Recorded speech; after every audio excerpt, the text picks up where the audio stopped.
it's easy making money, man. Making money is what's hard, okay? Like in school, I went to Mergenthaler of a high school, vocational school. Now, they taught us how to make a living, but they didn't teach us how to live. Money ain't that easy. You see what I'm saying, man? Is that, hey, man, if you can get past the money, you know what I'm saying? Past these drugs even. I mean, the human mind, we don't even realize how powerful our minds are, man. We don't use nearly any part of the power that we have. You see, if you study it scientifically, if man ever progressed to the point of using all of his mind, then all things are possible. Now, the first time that I ever watched The Corner, I thought, this has to be the most vivid, authentic portrayal of a drug corner that I ever saw acted out by real actors. Immediately, I knew the show was good because certain scenes were starting to make me angry. Like when DeAndre's mom stole his work and his gun to support her own addiction. This really triggered me. Because then Fran had the nerve to say, well, you shouldn't have brought it in my house. Which is a complete contradiction because my house is the neighborhood shooting gallery. A place where fiends could pay an extra $5 to get out of the cold or the heat so they can enjoy their shot in peace. Everybody on the block know which house it is, which in itself is embarrassing. Damn right, this the wrong crowd. We some low-bottom dope fiends, that's all we about. How we look trying to raise children up in the middle of this craziness. This shit has got to end. Friend, you out here doing the same goddamn thing as the rest of us. Growing up in these type of places, we don't think about becoming doctors or astronauts. No. For one, that would take far too long. And patience is the last thing that poor people have. From our perspective, patience is for people with money. And also, these environments breed kids with low self-esteem. So a part of us don't even feel worthy to have such a job. It's not congruent with our reality. So we settle for being a hustler and try to avoid becoming an addict. But we end up waking up in a jail or a rehab with nothing except our bad decisions. If you think you're living with some morals, or you got some kind of principles governing your life, step up on that corner. And I guarantee you, in a short period of time, it'll take all that, it'll flip it. See, the script gonna flip. And you gonna go from being a person who think your life is governed by some rules, by being ruled. See, that's the reality of the corner. It cares nothing about you. It don't care where you come from, your color, your age, your religion. It's big enough to take us all. Now, in Philadelphia, crack is more of an old head drug. People who smoke crack tend to be in their 40s and up, with the few exceptions. But ever since the Percocet epidemic, dope fiends have been becoming younger and younger. When I came home in 2012, all of the rappers were giving these crooked ass doctors free promotion by rapping about perks in all of their songs. Then they go and detox on y'all behind the scenes, all the while still rapping about Percocets. Well, guess what? Y'all fans are still out here waking up sick every morning. And Perk 30s are no longer $20. They're now $50. During 2020, all the PUA scams caused a brief inflation in the streets. Prices spiked up on all illegal trade. So Glocks went from being $600 to $1,000. Good weed went from being $40 an eighth to $60 an eighth. Some places $75. And Perk 30s went from being $30 a pill to $60 a pill overnight. Now, after all of the poor people woke the hell up and remembered that they were poor, most of the prices reverted back to being reasonable. But due to prescriptions still being hard to get, 30s remain $50 and $60. Now, Percocets and heroin are both opioid derivatives. They do the same thing to your body. So one of the only reasons you're not switching over is due to pride or shame. Cause it's damn sure not a financial decision. But once your tolerance start to catch up to your pockets, it's going to reveal who you truly are. So Gary, how long you been shooting dope? Hardcore, about 4 years. And you're how old now? 34. You started kind of late. Yeah, well, you know, I done messed with these drugs for the longest time. Now, everyone in the neighborhood says things were going very well for you. You worked 2 full-time jobs. Yeah, plus a home development company I started on the side, yeah. You drove a Mercedes-Benz. Everything's going good. So why'd you start shooting heroin? I'm gonna get me a cigarette. I need a cigarette. Now, something that I noticed about Gary is that he will admit that he uses dope, but if you ask him why he started using dope or why he doesn't try to stop, he will either evade the question or just completely walk off. And this kind of tells me that Gary is an honest person. He doesn't like to lie.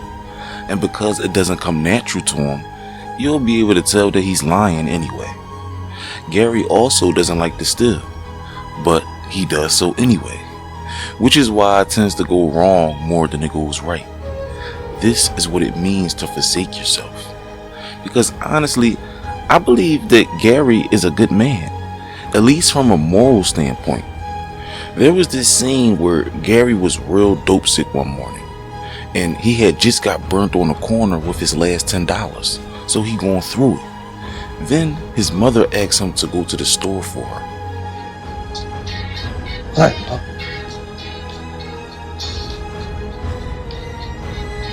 What you need? Could you run up to the store for me? They need 5 pounds of potatoes and 2 boxes of hamburger help up at the church. That'll be enough, Gary.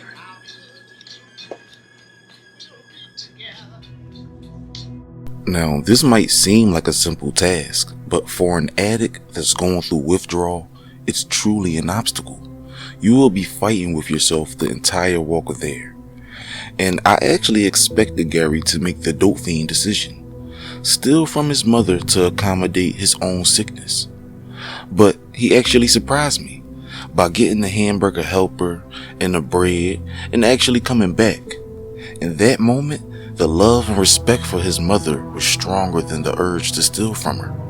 He endured that pain for the sake of his loved ones, something most addicts would not do.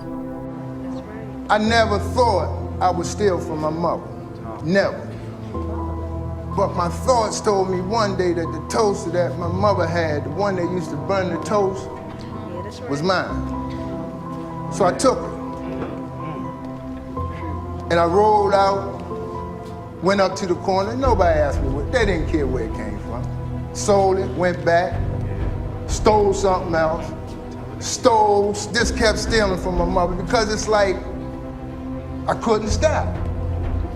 See, in order to be a part of a corner, you got to participate. You can't be up there stumbling and fumbling because you're gonna miss it. You're gonna miss your blast. See, my whole makeup, my whole day consisted of one thing. I needed a shot. If I stole from my mother, your mother, it made no difference. Because all I wanted to do was put something in it. Now, one of the more consistent messages of the show is that Gary McCullough was never built to survive on the streets, which I completely agree with. See, I remember being young, right? And my uncle once told me, Neff, men are nothing like dogs, and never let a woman tell you differently. Men are more like cats, because cats can survive on the streets. We will groom ourselves, we will protect ourselves or evade a losing fight, and we will acquire our own sustenance to survive. Unlike a dog that is too dependent upon his master. For if the owner disowns the dog, it will starve and die on the streets. See, Gary was always more dog than cat, depending on people too much to help him survive his situation. Gary, you have an asthma attack. You think a shot of dope gonna do you good? My, Brother Stevie around? He upstairs. Why you always coming down here to get Stevie to cop for you? What, you think he don't get burnt? You get burnt, everybody get burned. It's all in the game. I know. Gab, you should have never got caught up in this shit. Yeah, all right, friend. Now, I think I'm gonna end this one off right here, y'all. And by the way, this is not my official Gary McCullough analysis. I'm gonna make an official video for Gary after I do Fran's and DeAndre's. I just wanted to make a quick video on a corner because I just got finished watching it again. Feel like the 5th time. But being as though I'm 30 years old now, I could understand these shows on a deeper level.